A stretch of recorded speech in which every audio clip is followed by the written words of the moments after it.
Bonjour à tous, ravi de vous retrouver au Parlement européen à Bruxelles pour une nouvelle émission d'Europe Hebdo. Et dans cette émission, reportage, le drame de Lampedusa et ces centaines de cadavres retrouvés en mer il y a 6 mois sont encore dans les mémoires.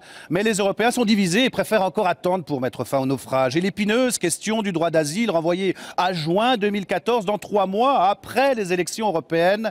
L'Europe face à l'immigration clandestine, c'est notre débat du jour. Nous irons à Melilla, l'enclave espagnole au Maghreb, à la rencontre de ces jeunes qui risquent leur vie pour atteindre l'Eldorado européen. Mais avant, l'actualité, c'est ce référendum en Crimée face au forfait russe. L'Europe sans force. Vladimir Poutine a tout lieu d'être satisfait. Les Européens ont réagi à minima. Moscou a découpé une partie de l'Ukraine et les Européens font profil bas.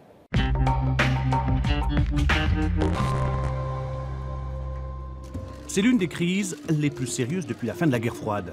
Les Européens ont pris des sanctions contre 21 personnes, 13 oligarques russes, mais aussi 8 responsables ukrainiens de Crimée, dont le Premier ministre. Côté russe, parmi les personnes sanctionnées, on trouve des parlementaires, de la Douma, des membres du ministère de la Défense. Ces 21 personnes verront leurs avoirs gelés et ne pourront plus voyager en Europe.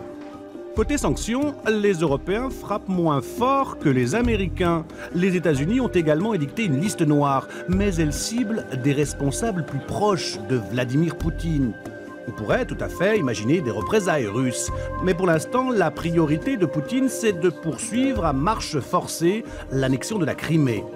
La leçon, elle se résume en une phrase. Hormis par une intervention militaire, on ne peut pas changer le statut actuel de la Crimée. Et personne en Europe ne veut se battre pour Sébastopol. Si les Européens condamnent les procédés inacceptables de Moscou, le référendum illégal et illégitime, pour le reste, ils ont constaté tous ensemble que leur marge de manœuvre était réduite et qu'ils ne pourraient tabler que sur un espoir que les dirigeants russes, confrontés à une baisse des investissements étrangers, une chute du rouble ou une menace de véritables sanctions économiques, acceptent enfin le principe d'un dialogue sur l'avenir de l'Ukraine. Autant dire qu'ici à Bruxelles, personne n'y croit. Voilà, alors nous a rejoint sur ce plateau Pervenche Berès. Bonjour. Bonjour. Vous êtes eurodéputé socialiste. Première question toute simple que j'ai envie de vous poser. Qu'est-ce que vous inspire le résultat de ce référendum? 96,6%, un résultat à la soviétique, quoi. Vous le dites, c'est un résultat soviétique, mais c'est un résultat qui n'a pas de sens juridique. Pour nous les Européens, nous l'avions dit, et le fait qu'il se soit déroulé avec ce résultat même nous conforte plutôt dans l'idée que ce référendum n'a pas de valeur. Pas de sens juridique parce que quoi, c'est contraire au droit international? Contraire au droit international et contraire au droit qui prévalait avant que ce référendum soit organisé en Ukraine elle-même. Est-ce que nous, on n'a pas quelque part une vision un peu européano-centrée? Après tout, les Ukrainiens, russophones, auraient le droit de vouloir se rattacher à la Russie, pourquoi pas? Non, mais la question de la Crimée est une question complexe et on sait qu'au cours de l'histoire, y compris en remontant à Catherine de Russie, la Crimée a pu changer de statut. Donc on voit bien que c'est un maillon extrêmement sensible dans l'équilibre stratégique de cette région. C'est bien pour ça d'ailleurs que Vladimir Poutine a lancé cette offensive sur la Crimée. Mais ça n'est pas parce que c'est une question stratégique pour la Russie que les Européens doivent accepter ou peuvent accepter que le droit soit bafoué et que l'intégrité de l'Ukraine soit ainsi totalement ignorée et violée. On a l'impression que Vladimir Poutine, quelque part, défie l'Europe et que face à cela, la réponse des Européens, c'est un peu de l'eau tiède. Vous savez, quand on est Qu'est-ce que vous pensez de ces sanctions-là? C'est une étape. Chacun a dit... elles étaient prévisibles. Hein. On avait dit qu'il y aurait une graduation des sanctions. C'est le niveau 1, la première étape. Le Conseil européen devrait appeler les Européens à diversifier leurs approvisionnements en énergie, à confirmer l'accord d'association avec l'Ukraine pour venir en aide à l'Ukraine. Bien sûr, c'est un point sur lequel les Européens auraient dû ou auraient pu se mobiliser en amont. La crise fait le résultat et je crois qu'ils sont aujourd'hui très déterminés à agir ensemble car ils savent que face à la détermination de Vladimir Poutine, ça n'est qu'ensemble qu'ils peuvent exprimer une réponse adaptée. Mais ces 21 personnes visées par les Européens, des membres du ministère de la Défense, des pontes de Crimée. Est-ce que c'est assez? Les Américains frappent plus fort, ils frappent directement des personnalités proches de Vladimir Poutine. Oui. Est-ce que c'était assez, ces sanctions? Écoutez, c'est le point d'équilibre sur lequel nous étions d'accord. Et je crois que les manifestations de soutien à l'Ukraine sont aussi quelque chose où les Européens sont très engagés. Vous l'avez vu, il y a l'aide financière qui a été proposée à hauteur de 11 milliards et qui pourrait être augmentée. Ce sont aussi des signes concrets de la volonté des Européens de venir soutenir l'Ukraine. Parlons de cette ligne rouge au-delà de laquelle les Occidentaux bougeront. Que se passera-t-il demain si Vladimir Poutine annexe demain l'Est de l'Ukraine, hein, qui est la région de Donetsk, la région de Kharkov, qui est aussi une région russophone. Qu'est-ce qui l'empêcherait, Vladimir Poutine, de faire cela? Il y a des bruits de bottes dans les frontières. Oui, bien sûr. Et on voit bien, quelle est la stratégie de Vladimir Poutine. Hein. C'est une stratégie vieux comme la diplomatie, c'est-à-dire que face à une difficulté intérieure, face à une déstabilisation à l'intérieur, face à une crise économique intérieure grave qu'il n'arrive pas à surmonter, il cherche une projection extérieure qui lui permet de refaire consensus autour de sa personne dans des conditions absolument antidémocratiques en Russie. Face à ça, les Européens ne peuvent pas faire le jeu de l'escalade. Et nous devons, sur la... Ils n'en ont pas les moyens? On ne va pas se battre pour Sébastopol? Vous savez, on ne va pas se battre pour Sébastopol. On ne va pas engager un conflit armé aujourd'hui avec la Russie. Personne n'y a intérêt. Mais tout le monde a intérêt à ce que la situation se détende et chacun mesure combien la Russie est aussi dépendante des économies européennes, que ce soit dans la distribution, dans l'achat de gaz soviétique, dans l'achat de gaz russe, lapsus sans doute révélateur d'une stratégie nostalgie de Poutine. Justement, Pervenche Berès, vous parliez d'économie européenne, il y a des problèmes concrets. 2 bateaux de guerre sont vendus aux Russes en ce moment, à Saint-Nazaire, des Mistral, 200 mètres de long, des hélicoptères que nous allons leur vendre, à 1,2 milliard. Eh bien, écoutez ce qu'en dit Laurent Fabius, le ministre des Affaires étrangères. Vous écoutez, on réagit juste après.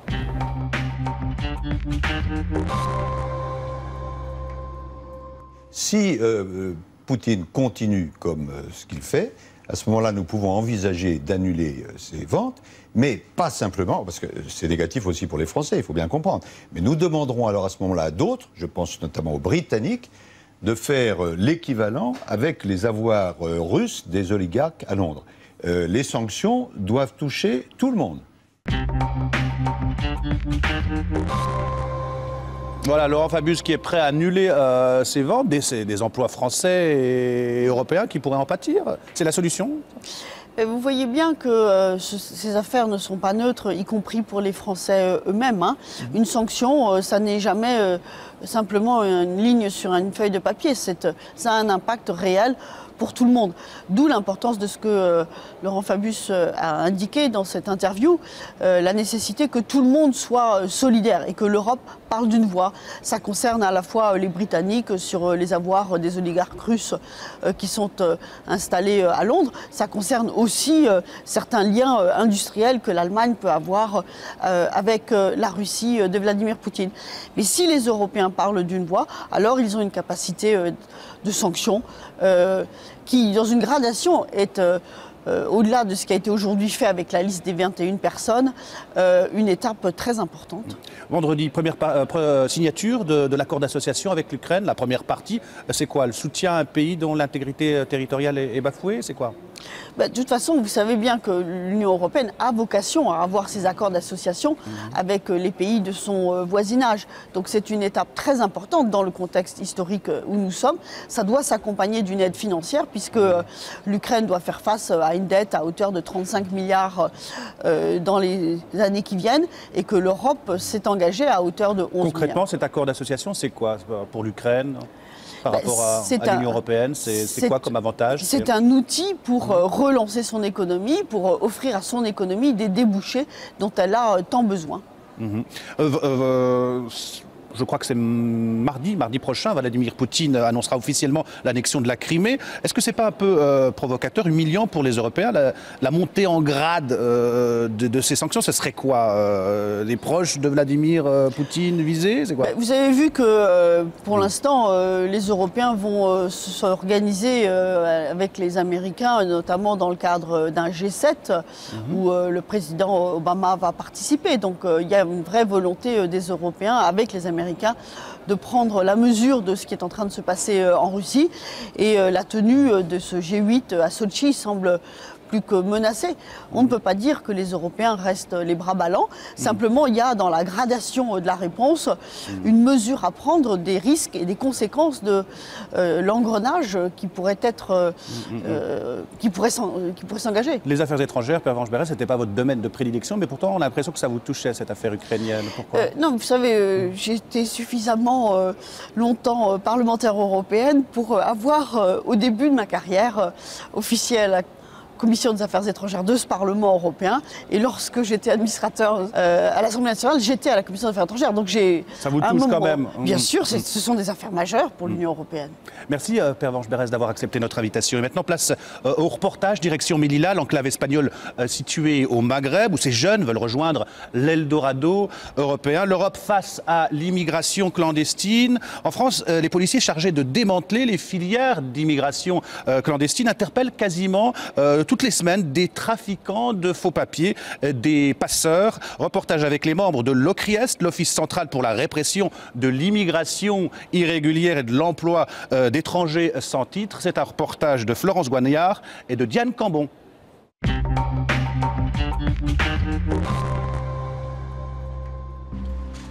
6 heures du matin, en banlieue parisienne.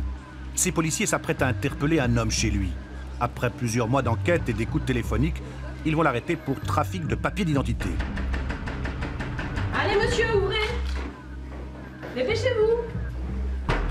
Pris au réveil, l'homme ne se rebelle pas.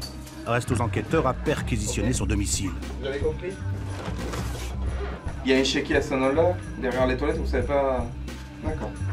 Vous savez pas à qui ça appartient? On a découvert sur place une petite centaine de dossiers entièrement préparés et prêts à être déposés en préfecture ou dans une municipalité à l'aide de non seulement de faux documents mais également de documents authentiques. L'homme interpellé, surnommé Junior, se serait fait passer pour un employeur en phase de recrutement. Il aurait réclamé aux candidats leur acte de naissance ainsi que d'autres documents administratifs. Les candidats n'ont jamais revu le prétendu patron, mais ils ont été victimes d'usurpation d'identité. Junior aurait revendu 6 000 € les dossiers à des immigrés clandestins qui se procureraient ainsi des papiers sous une identité usurpée. La garde à vue pourra être prolongée jusqu'à 4 jours puisqu'il s'agit de criminalité organisée. Junior est auditionné et les documents mis sous scellé sont examinés. Il va en mairie avec à l'appui donc une fausse facture internet, l'extrait d'acte de naissance, la copie de sa CNI, il se fait délivrer une nouvelle CNI. C'est un office qui est constitué d'environ 110 personnes qui travaillent au démantèlement judiciaire de filières d'immigration clandestine, que ce soit des filières de passage, donc de traversée de la frontière, ou des filières de maintien sur le territoire, qui peuvent utiliser notamment la fraude documentaire comme support pour se maintenir sur le territoire. L'office procède à une interpellation comme celle-ci par semaine en moyenne. Junior risque jusqu'à 10 ans d'emprisonnement pour l'aide au séjour irrégulier d'étrangers en France.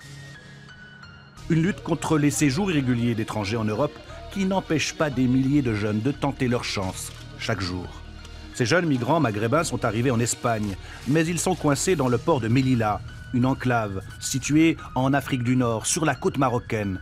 Les autorités ne peuvent pas les renvoyer au Maroc car ils sont mineurs. Livrés à eux-mêmes, ils vivent des aides des bénévoles en attendant une occasion de gagner l'autre rive de la Méditerranée. Je crois qu'il est à la porte d'Europe parce qu'il est à la... Toutes mes amies, il va aller à Europe. Ceux qui arrivent à Melilla, l'une des portes d'accès à l'Europe, ont déjà franchi des frontières très fermées. Le Maroc et l'enclave espagnole sont séparés par ce triple grillage. Et pourtant, des centaines de clandestins parviennent à y entrer chaque année. Certains se cachent dans des véhicules à double fond en déboursant jusque 4 000 €. Sous ce siège était dissimulée une jeune de 16 ans, une femme d'origine subsaharienne. Plus fréquent, le passage avec de faux papiers marocains pour 400 €, une option privilégiée par les migrants algériens. L'Algérie est à moins de 100 km d'ici, donc pour eux l'accès est très facile par la frontière, car ils passent avec des faux papiers, comme s'ils étaient marocains et entrent tranquillement en marchant et se dirigeant ensuite vers le centre. Et ils disent qu'ils sont algériens pour y être accueillis. La dernière méthode n'est pas la moins dangereuse, la voie maritime. Chaque année, des migrants illégaux se noient en essayant de rejoindre l'enclave à la nage depuis la côte marocaine. Ceux qui réussissent se retrouvent comme tant d'autres à Melilla, loin, encore très loin de leur but.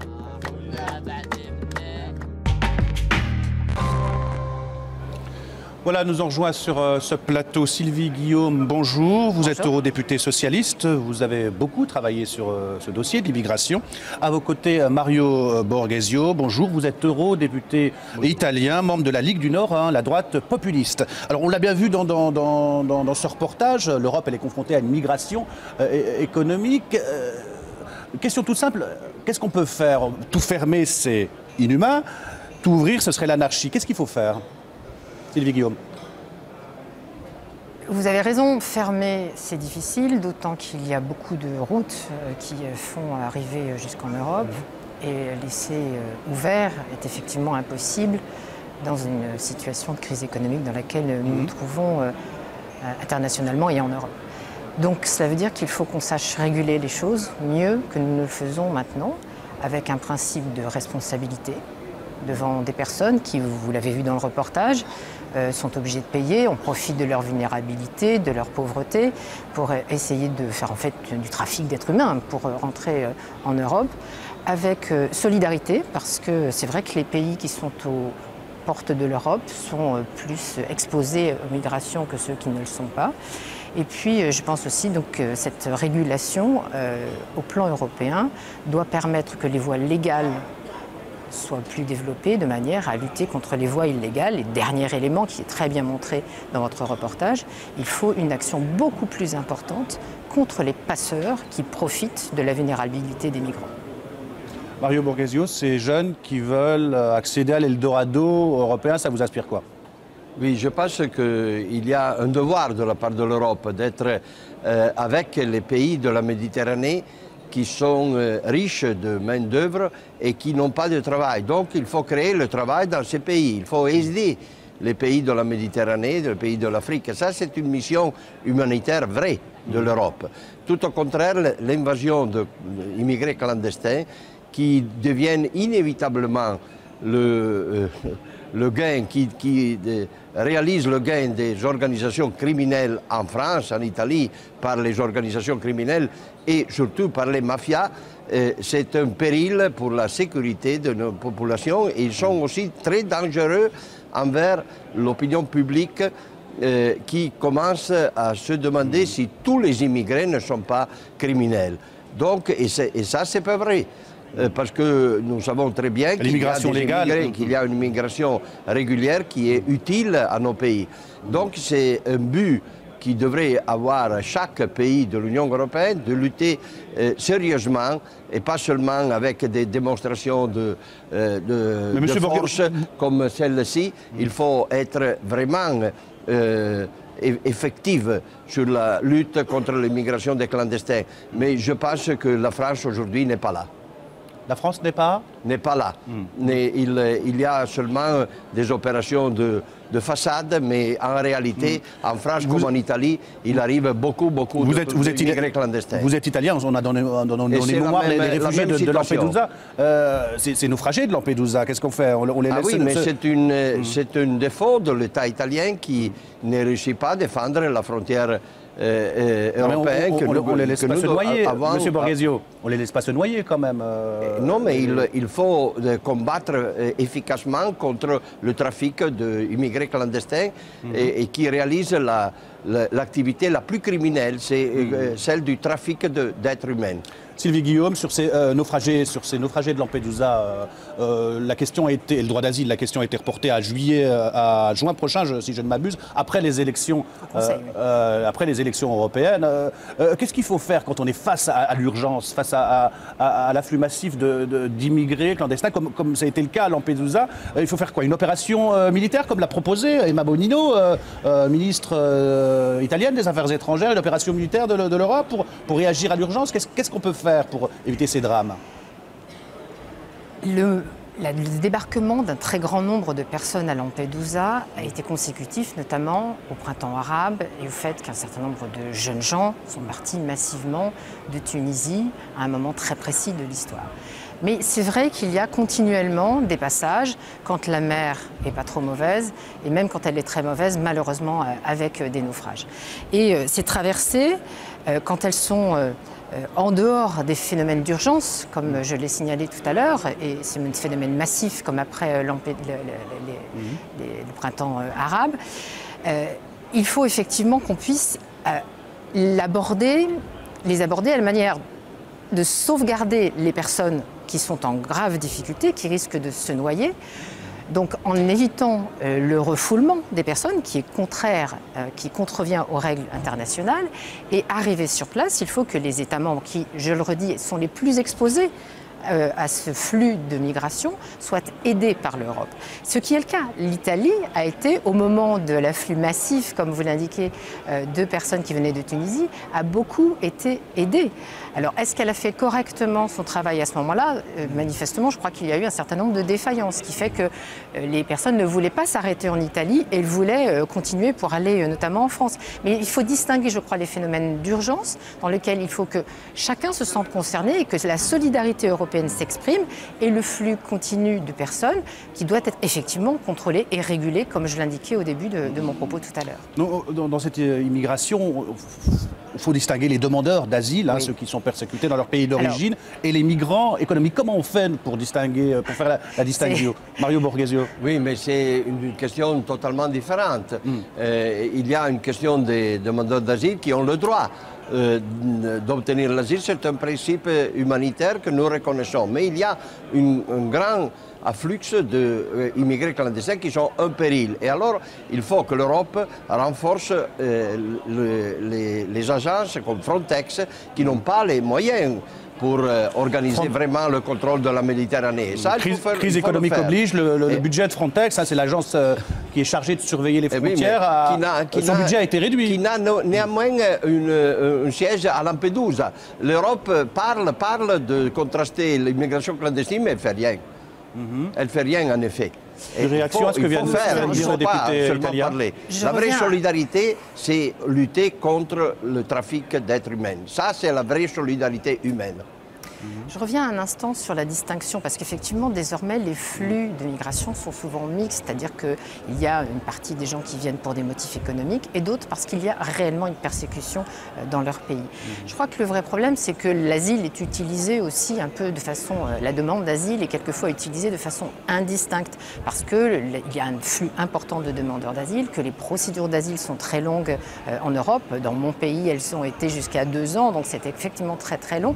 Et pendant ce moment-là, les gens ont l'impression qu'ils vont pouvoir bénéficier d'un statut intermédiaire avant éventuellement de repartir, puisque 25% seulement des demandes d'asile au plan de l'Union sont rétablies. Donc je crois qu'il faut effectivement distinguer ce qui relève de la procédure d'asile, qui rentre dans des procédures très concrètes et très précises de détermination, qui ne souffrent pas de contestation. On l'a dit, le problème de l'immigration clandestine, c'est souvent aussi un problème de politique intérieure, en Italie comme en France. Je vous propose d'écouter Marine Le Pen, la présidente, votre collègue, et la présidente du Front National. Elle utilise cet argument de l'immigration clandestine pour les élections municipales. On l'écoute et vous réagissez juste après. C'était dans un meeting à Perpignan.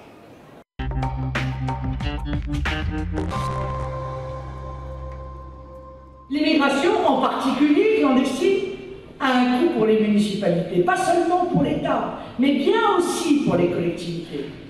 Alors il faudra que nos maires pratiquent la transparence et qu'ils évaluent les coûts liés à cette immigration clandestine et qu'ils en informent les concitoyens. Moi, je pense que nos maires pourraient utilement exercer une pression en demandant à l'État des compensations financières égales au coût avéré de l'immigration clandestine dans la ville.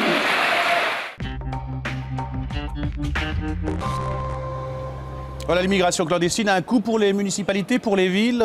Sylvie Guillaume. On notera que cet extrait n'est pas pris complètement au hasard. Madame Le Pen fait une campagne comme députée européenne dans une ville au moment d'une campagne municipale en France, dans une ville par ailleurs où son compagnon est candidat lui-même à l'élection municipale. Donc on voit bien qu'il n'y a pas de hasard.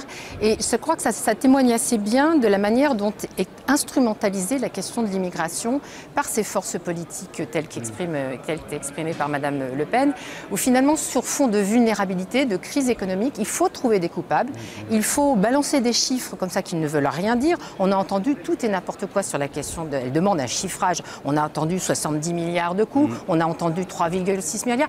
On ne sait pas ce qu'on compte, on ne sait pas ce qu'on met dedans. Et toutes les études sont assez diverses sur le sujet. Les partis qui sont contraires aux partis comme le Front National ou la Ligue, ils disent que nous faisons une instrumentalisation. Mais s'ils ne veulent pas ça, ils ont seulement à résoudre le problème. Le problème, c'est péjoré. Dès que vous parlez contre nous, le problème, c'est devenu irrésoluble. Les immigrés clandestins sont augmentés, les périls pour la sécurité publique s'est augmenté soit à niveau national, soit à niveau territorial, et donc c'est nous qui avons raison. Je n'ai pas franchement compris la démonstration, mais je saisis l'idée générale qui est de considérer qu'il y a besoin effectivement de boucs émissaires et que cela sert politiquement à faire des démonstrations. Mais malheureusement, ça ne s'arrête pas. Vous pensez que ça ne s'arrête pas, malheureusement, aux partis extrêmes. Et le vrai problème, ça va être la question centrale pour les élections européennes. On parle de 25% des sièges pour le Front National, pour les partis. Nous, la question centrale, c'est sortir de l'Europe et de l'euro. Et naturellement, combattre pour la sécurité et contre l'immigration clandestine. J'ai une autre question centrale. Ça n'est pas la question de la migration, même si je le redis, il faut réguler les choses et avoir des chiffres précis et des idées claires sur ce sujet. Le vrai problème, c'est résoudre cette crise économique, faire en sorte que les gens retrouvent du travail, que la croissance revienne. Et je crois que de ce fait-là, on aura un regard totalement différent sur ceux qui viennent d'ailleurs. En tout cas, merci à vous deux d'avoir accepté notre invitation. C'est la fin d'Europe Hebdo. La semaine prochaine, vous retrouvez Nora Hamadi à cette même place. D'ici là, bonne suite des programmes sur les chaînes parlementaires.